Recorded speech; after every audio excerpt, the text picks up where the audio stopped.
ഓം സായിറാം. സായി കൃപാവാണിയിലേക്ക് എല്ലാവർക്കും സ്വാഗതം. ഇന്ന് ഞാൻ പറയാൻ പോകുന്നത് നമ്മുടെ സായി സച്ചരിത്രയിലെ ഓരോ അധ്യായത്തിൻ്റെയും പ്രാധാന്യമാണ്. അതിൽ തന്നെ അധ്യായം 1 പ്രാധാന്യം നമ്മുടെ ജീവിത സാഹചര്യങ്ങളിൽ ഈ ഒരു അധ്യായം, എല്ലാ അധ്യായങ്ങൾക്കും ഓരോ പ്രാധാന്യമുണ്ട്. ഇന്ന് ഞാൻ പറയാൻ പോകുന്നത് ഏതൊക്കെ സാഹചര്യങ്ങളിൽ നമുക്ക് അധ്യായം 1 വായിക്കാമെന്നുള്ളതാണ് കേട്ടോ. അതിനു മുമ്പ് നിങ്ങൾ എന്താണ് അതിൽ പറഞ്ഞിരിക്കുന്നതെന്ന് ഞാൻ ചുരുക്കത്തിലൊന്ന് പറയാം.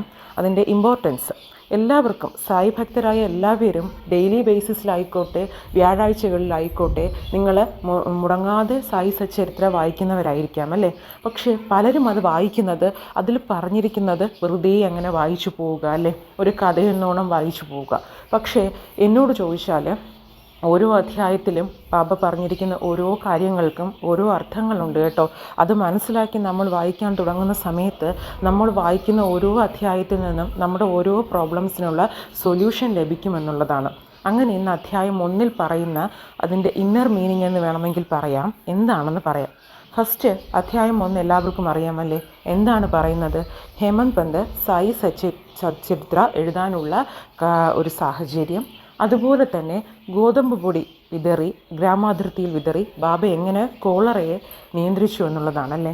ഈ രണ്ടും ഇതുവരേക്കും നമ്മൾ വായിച്ചിരിക്കുന്നത് എങ്ങനെയാണ്, എന്താണോ അതിൽ പറഞ്ഞിരിക്കുന്നത് ആ കഥ, ഒരു മഹാമാരിയെ ബാബ എങ്ങനെ തടഞ്ഞു എന്നുള്ള ഒരു കഥയും, അതുപോലെ ഹേമന്ത് പന്ത് എങ്ങനെയാണ് സായി സച്ചരിത്ര എഴുതാൻ തുടങ്ങിയതെന്ന സാഹചര്യവും അല്ലേ.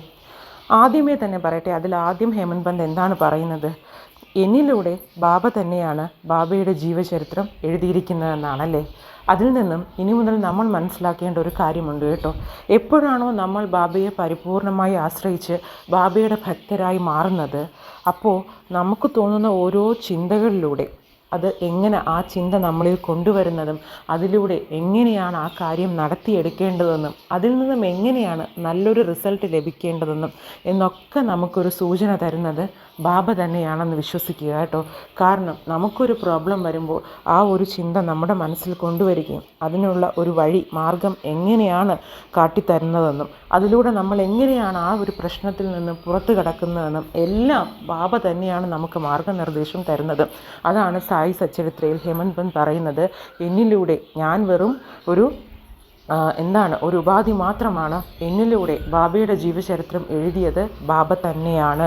നമ്മളിലും ഇനി തുടങ്ങി അങ്ങോട്ട് നമ്മുടെ ഓരോ കാര്യങ്ങളും നിയന്ത്രിക്കുന്നതും നമുക്ക് വേണ്ടുന്ന സമയത്ത് നമുക്കൊരു മാർഗനിർദ്ദേശം തരുന്നതും ബാബ തന്നെയാണ് എന്ന് ഉറച്ചു വിശ്വസിക്കുക. അതാണ് ബാബയിൽ ആശ്രയിക്കേണ്ട ആദ്യത്തെ കാര്യം കേട്ടോ. നമ്മൾ അങ്ങനെ നമുക്ക് എപ്പോഴും പറയില്ലേ, ബാബയിൽ അടിയുറച്ച് വിശ്വസിക്കുക, ബാബയിൽ പൂർണ്ണമായിട്ട് നമ്മൾ ആശ്രയിക്കുക എന്ന് പറയില്ലേ.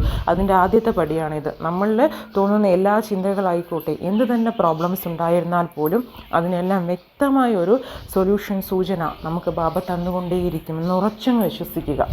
2, ഗോതമ്പ് പൊടി ഗ്രാമാതിർത്തിയിൽ വിതറി ബാബ കോളറയെ നിയന്ത്രിച്ചു എന്ന് പറയുന്നുണ്ടല്ലേ. അതിൽ നിന്ന് നമ്മൾ മനസ്സിലാക്കേണ്ടത് എന്താണെന്ന് പറഞ്ഞാൽ, നമുക്ക് ഒരു ബാബ ഭക്തന് ബാബയെ പരിപൂർണമായി ആശ്രയിക്കുന്ന സമയത്ത് അയാൾക്ക് അറിവുള്ളതും അറിവില്ലാത്തതുമായ എല്ലാ പ്രശ്നങ്ങളും, അയാളുടെ ജീവിതത്തിലെ എല്ലാ പ്രശ്നങ്ങൾക്കും ബാബ മുൻകൂട്ടി ഒരു കരുതലെടുക്കുകയും അതിൽ നിന്നും നമുക്ക് ഒരു രക്ഷ, നമ്മളെ സുരക്ഷിതരാക്കുകയും ചെയ്യുന്നു എന്നുള്ളതാണ്. അറിഞ്ഞുകൊണ്ടുള്ള പ്രശ്നങ്ങളെന്ന് പറയുമ്പോൾ നമ്മുടെ ജീവിതത്തിൽ സംഭവിക്കുന്ന നമ്മുടെ ഓരോരോ ജീവിത സാഹചര്യങ്ങൾ, നമ്മുടെ ബുദ്ധിമുട്ടുകളൊക്കെയാണ്. ഈ അറിയാത്ത പ്രശ്നങ്ങളെന്ന് സൂചിപ്പിക്കുന്നത് നമ്മുടെ കർമ്മഫലങ്ങൾ തന്നെയാണ് കേട്ടോ. അത് നമ്മൾ ബാബയിൽ ആശ്രയിക്കുന്ന സമയത്ത് നമ്മുടെ കർമ്മഫലങ്ങൾ ഓരോന്നും പതിയെ തീർന്നുകൊണ്ടിരിക്കുന്നു എന്നതാണ് അതിൻ്റെ യാഥാർത്ഥ്യം. നമ്മളത് പലപ്പോഴും മനസ്സിലാക്കുന്നില്ല. കർമ്മഫലങ്ങൾ തീർന്നില്ലെങ്കിലുള്ള പ്രോബ്ലംസ് എന്താണ്? നമ്മളുടെ ജീവിതത്തിൽ ദുഃഖങ്ങളും ദുരിതങ്ങളും ആവർത്തിച്ചു കൊണ്ടേയിരിക്കും. പക്ഷേ നമ്മൾ ഒരിക്കൽ ബാബയിൽ പരിപൂർണമായി, അതാണ് സർവസ്വ ശരണാഗതി എന്ന് പറയുന്നത്, പരിപൂർണമായും അടിയുറച്ച് നമ്മൾ ബാബയിൽ വിശ്വസിക്കുന്ന സമയത്ത് നമ്മുടെ കർമ്മഫലങ്ങൾ ഓരോന്നായി പതിയെ പതിയെ മാറുകയും അതിനൊത്ത് നമ്മുടെ ജീവിത സാഹചര്യങ്ങൾ, നമ്മൾ അനുഭവിക്കുന്ന പ്രശ്നങ്ങളൊക്കെ നമ്മളിൽ നിന്നും വിട്ടകന്നു പോവുകയും ചെയ്യും. അതുപോലെ തന്നെ ആ ഒരു കഥയിലൂടെ ബാബ പറയുന്ന വേറൊരു കാര്യം കൂടിയുണ്ട്. നമുക്ക് ഇപ്പോൾ ബാബ ഭക്തനായ ഒരാൾക്ക് അയാൾ ഒരു പ്രശ്നം അയാളുടെ ജീവിതത്തിൽ വരുന്നു എന്ന് കാണുന്നതിന് മുൻപ് തന്നെ ബാബ മുൻകൂട്ടി അത് അറിയുകയും അതിനുവേണ്ടിയുള്ള പ്രതിവിധികൾ എടുക്കുകയും അതിൽ നിന്ന് നമ്മളെ മുക്തരാക്കുകയും ചെയ്യുന്നു എന്നുള്ളതാണ്. ആ ഒരു കോളറ ബാബ വേണ്ടുന്ന സമയത്ത് അതിനെ നിയന്ത്രിച്ചില്ലായിരുന്നെങ്കിൽ അത് ആ ഗ്രാമം മൊത്തം പടർന്നു പിടിക്കുമായിരുന്നു അല്ലേ. അത് അവിടുത്തെ ജനങ്ങൾ മനസ്സിലാക്കുന്നതിന് മുൻപ് തന്നെ ബാബ അത് അറിയുകയും അതിനു വേണ്ട പ്രതിരോധമായിക്കോട്ടെ, അതിനു വേണ്ട അത് പടർന്നു പിടിക്കാതിരിക്കാൻ എന്താണോ ചെയ്യേണ്ടത് ആ ഒരു കാര്യം മുൻകൂട്ടി ബാബ ചെയ്തു എന്നുള്ളതാണ്.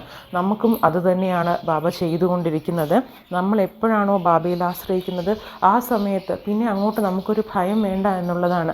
നമ്മുടെ ജീവിതത്തിൽ നമുക്ക് എപ്പോഴും ഒരു ചിന്തയാണ്, അത് സംഭവിക്കുമോ, ഇത് സംഭവിക്കുമോ, എൻ്റെ ജീവിതം അങ്ങനെ ആയിപ്പോകുമോ, ആ ഒരു ഭയം വേണ്ട എന്നുള്ളതാണ് കേട്ടോ. അപ്പം നിങ്ങൾക്ക് എപ്പോഴെങ്കിലും ഏതെങ്കിലും ഒരു സാഹചര്യത്തിൽ നിങ്ങളുടെ ജീവിതം സ്റ്റക്കായി പോകുന്ന ഒരു സമയത്ത് ഇനി എന്ത് ചെയ്യണം, ഈ ഒരു പ്രോബ്ലത്തിൽ നിന്നും എനിക്കൊരു സൊല്യൂഷൻ ലഭിക്കണം എന്നൊക്കെ തോന്നുന്ന ഒരു സാഹചര്യത്തിൽ നിങ്ങൾ ചെയ്യേണ്ടത് അധ്യായം 1 മനസ്സിരുത്തി, ഞാൻ ഈ പറഞ്ഞ കാര്യങ്ങൾ മനസ്സിലൊന്ന് സൂക്ഷിച്ച് മനസ്സിരുത്തി ഒന്ന് വായിച്ചു നോക്കൂ.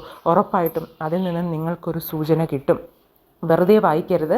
ഞാൻ ഈ പറഞ്ഞതാണ് ആ അധ്യായത്തിൻ്റെ എസൻസ്, സാരം എന്ന് മനസ്സിലാക്കി വേണം ഇനി തുടങ്ങി അങ്ങോട്ട് അധ്യായം 1 നിങ്ങൾ വായിക്കേണ്ടത്.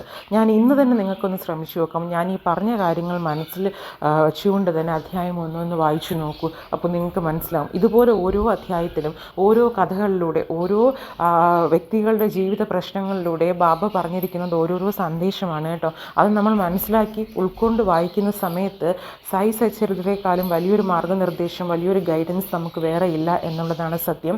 അതിലുപരി നമുക്കിനി ഒരു മിറാക്കിളും നമ്മുടെ ജീവിതത്തിൽ സംഭവിക്കാനില്ല. അപ്പോൾ ഇനി ഒരു കാര്യം കൂടെ, നമ്മൾ എപ്പോഴാണോ ബാബയെ ആശ്രയിക്കുന്നത്, ബാബ എന്നൊരു വ്യക്തിയെ നമ്മൾ മനസ്സിലാക്കുന്നത്, ബാബയുടെ വഴിയിലോട്ട് നമ്മൾ പോകാൻ തീരുമാനിച്ച ആ ഒരു ദിവസമുണ്ടല്ലോ, അതാണ് നമ്മുടെ ജീവിതത്തിൽ സംഭവിച്ച ഏറ്റവും വലിയൊരു അത്ഭുതമായി കണക്കാക്കുക. കാരണം ബാബ തിരഞ്ഞെടുക്കാതെ ഒരാൾക്ക് പോലും ബാബയുടെ ഭക്തനാവാനോ അല്ലെങ്കിൽ ബാബയുടെ ഒരു നാമം പറയാനോ ബാബയുടെ പേര് പറയാനോ ബാബയുടെ സായി സച്ചരിത്രം ഒന്ന് വായിക്കാനോ ഒന്നും പറ്റില്ല. അതുകൊണ്ട് സായിബാബ ഡിവോട്ടീസായ നമ്മൾ ഓരോരുത്തരും അത്രയേറെ ഭാഗ്യവാന്മാരാണ്. നമ്മുടെ പ്രോബ്ലംസ് എല്ലാം അതോടുകൂടി തീർന്നിരിക്കുമെന്ന് വിശ്വസിക്കുക കേട്ടോ. ഓം സായിറാം. അപ്പോൾ എല്ലാവരും അധ്യായം 1 ഞാൻ ഈ പറഞ്ഞ ഒരു കാര്യം മനസ്സിൽ വെച്ചൊന്ന് വായിച്ചു നോക്കൂ. നിങ്ങളുടെ എല്ലാ പ്രശ്നത്തിനുമുള്ള സൊല്യൂഷൻ ആയിരിക്കും. ഓം സായിറാം.